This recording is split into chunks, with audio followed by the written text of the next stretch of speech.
about team morale? SEALs can be deployed anywhere, but like their name implies, they specialize in operating around water. SEAL Team 6 made world headlines when they took out the most wanted man in the Western world, Osama bin Laden. But just like the SAS, the SEALs have been around for quite a while. The Navy SEALs were born out of a speech JFK made in 1961. President Kennedy felt the need for a unit that could conduct unconventional warfare in a maritime environment. I am directing the Secretary of Defense to expand rapidly and substantially, in cooperation with our allies, the orientation of existing forces for the conduct of non-nuclear war, paramilitary operations, and sublimited or unconventional wars.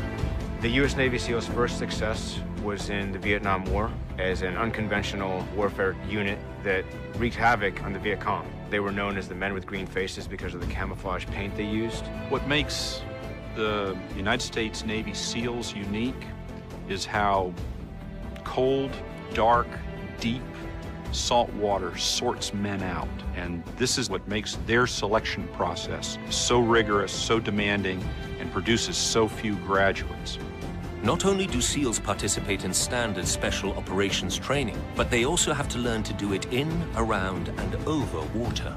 It's amazing just how comfortable these men can be in water, even in the most extreme situations. Some of the toughest training I've had to go through as a Navy SEAL, of course, is the initial BUDS, Basic Underwater Demolition SEAL training. That's roughly 6 months long. And probably the most famous week in there is called Hell Week, where we stay up for roughly 5 days straight.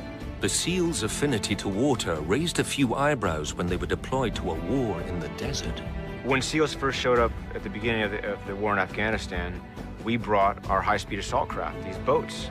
And some of the other forces looked at us like, why do you have boats in Afghanistan? Of course, we did have a reason. You know, we were counting on some follow-on missions maybe in the Horn of Africa. But we were relatively unproven on land, at least on a world stage. And we have certainly changed that over the last 11 or 12 years. It was this proving ground that led to the decision to let the SEALs take on the most high-profile special operation in history, a mission that's now the subject of books and Hollywood movies, which has created some controversy in the SEAL community. In regards to the bin Laden operation, as a community, we've agreed to kind of keep a lid on it out of respect for the operation itself and for future operations. There are crucial missions that these men participate in every day that we'll never know of. But whether they want it or not now, the U.S. Navy SEALs are forever part of world history. It gave the USA a chance to hold its head high and say, we were going to do this. And wherever you go and wherever you hide, eventually we'll find you. And they managed to do that, and they proved it. It was very important for the morale of the Western world. There is no relationship more mysterious than those involved in the United States force known as the OGA. OGA is an acronym for Other Government Agency, which is basically a catch-all for lesser-known agencies that provide us with a lot of intelligence. You know, it's a team effort at the Tier 1 level. It could be anything from the Federal Bureau of Investigation to the Department of Treasury to the Central Intelligence Agency to the National Security Agency. All of these offices and departments that help fight terrorism. I've dealt with OGA on a number of occasions. They're critical to mission success. Again, they do a lot of that behind-the-scenes work that feeds you the information to go and do your work. Again, we are more of an action force as opposed to OGA typically mines all the information, figures out who's who and where they might be. And oftentimes that's the hardest part. I mean, look at the bin Laden op. We chased that guy for a decade, and it wasn't the action arm of the military that found him, it was OGA that dug up where he was and then sent in a SEAL team to go grab him. Whether it's hostage rescue or taking out a high-priority target, the best way to successfully carry out a mission is by any means necessary. Essentially, through unconventional warfare, you're trying not to have a fair fight. You're trying to stack all the odds in your favor.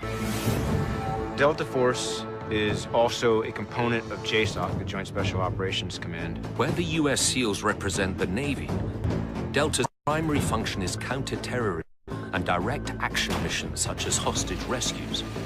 A typical hostage rescue operation that Delta participated in during the Iraq War occurred in 2004 in Ramadi. 5 contractors, foreigners, had been captured by the insurgent forces, who executed one of them. But exactly where they were kept and who was keeping them and how many people were guarding them was initially unknown. Most Tier 1 groups are heavily trained for hostage rescue. It's all about knowing your specific job, trusting your team, and practice. Lots and lots of practice. With excellent intel provided by Polish forces, the hostages' location was pinpointed to a remote house, and Delta sent out on their daring mission.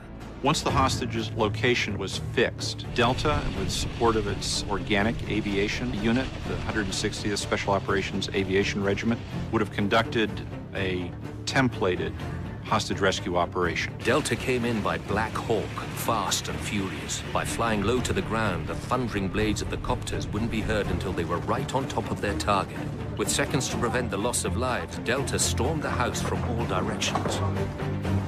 If you had been on the raid, you would have fought your way into the building, clearing each room, employing all your training and target discrimination to ensure that you kill the insurgents, but you don't kill the hostages, but making sure that you treated them as if they might still be a threat in case any of the insurgents were playing hostage in order to escape the attack. Once on the ground, the entire mission was over in a matter of minutes.